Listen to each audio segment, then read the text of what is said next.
Monggo Mas Gareng Pacitan sesarengan kalian Mbak Elisa. Dayoe teko men jumeneng yuk kados.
Mboten namung Mas Gareng Pacitan ingkang asring sowan wonten laladan Ponorogo klebet Mbak Lisa menika menawi kula tingali wonten ing YouTube menika nggih kaya wis omah teng Ponorogo.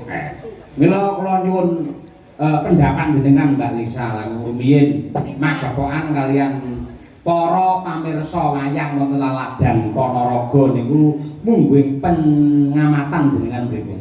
Oke. Anu Mas Petro kalau wonten Ponorogo niku anake namung remen seneng nek wis mlumpuk niku wargane niku istilahnya napa nggih nek tirakat nggih diniati dan semuanya niku nggih budaya ngaten dados nggih dinikmati secara detail ya dalamnya ya guyone sindene kabeh ora kok pilih-pilih ngaten. Jadi masyarakat Ponorogo menika sangat-sangat remen budaya utamanipun wayang menika. Dados asring sanget nggih jenengan sowan Ponorogo. Lah nggih enggak tahu ya dilalahe kok ya ngubek ninyep teng Ponorogo niku bola bali bola. Bulane kang buri.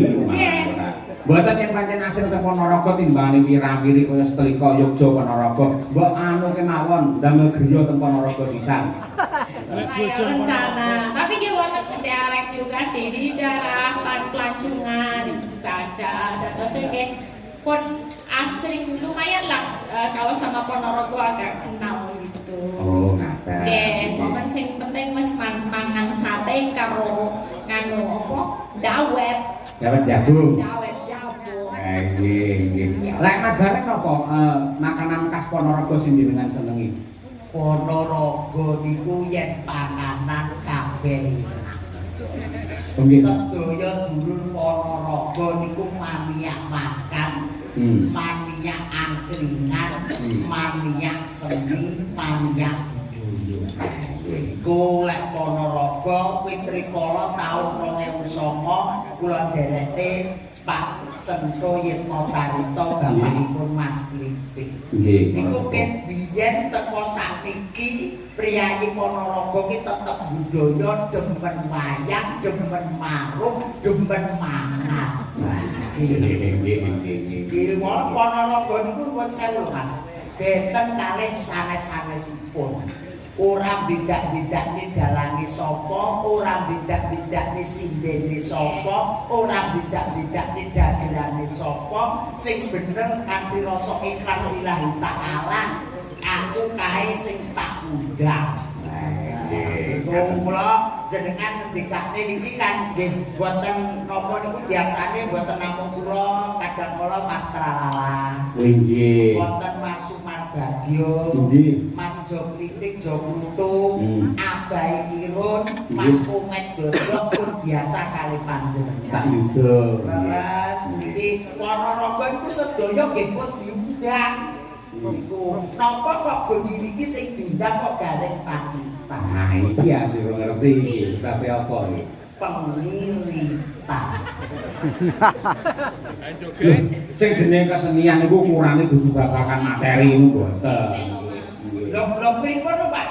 Lah ngoten niku jenengan padha karo nuwun sewu rada nyepelke karo Pak Mujito kuwi ayi sembodo kaya ngono. Niku setun tresnanipun Pak Mujito dumateng panjenengan ngoten niku. Lho kula mboten kok badhe kali Pak Mujito niku mboten. Lho kula wau jambare namung liburan alhamdulillah diunggah rene nggone gara-gara sembah nuwun Pak Mujito nggih. Saya kok iki seduluran lho, Mas. Iki sedulur aku ki ora tau mikir apa-apa kok ya. Sak mikir lho. Mboten mikir sedulur kali dhuwit ku kula tetep mikir. Mikir apa? Dhuwit. Mbak Elisa, Ya, Mas Yarek. Mas Sayoko tadi. Nggih. Remenanipun dulur-dulur wonten ing Laladan Ponorogo menika enggal-enggal mawon niki sedaya pesinden utawi setunggal bapak setunggal menika nembang. Oke, siap. Oh, pokoke Ponorogo iki wis ndang setut-setut ndang nembang. Mbak Elisa nembang, Mbak Umi nembang, Mbak Wino nembang. Oke.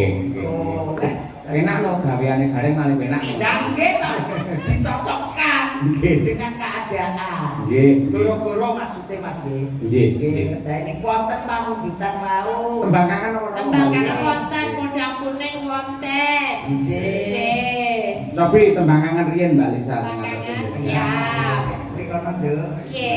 Kok ganti posisinya Pak sih? Aku lo pengen deket kamu gitu. Loh, awakmu wis karo ngomong kok yo dadak. Aku ini mau nek berselisih paham lagi gitu loh. Jadi aku kan mengambil jarak. Lho ora ngambil jarak awakmu kowe asline kowe aku nek kono kowe yo nglintut budi kok. Wonten lagonipun apa Mbak? Tembangan. Tembangan. Nggih. Monggo dipun aturaken dening Mbak Lisa sesarengan kalian kanca-kanca Madangkara. Lajeng mawon nggih Mbak nggih. Nggih. Mau kata tembangan. Dadah. Wayah wengi lan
kula Amin. lancar usaha. Lancar.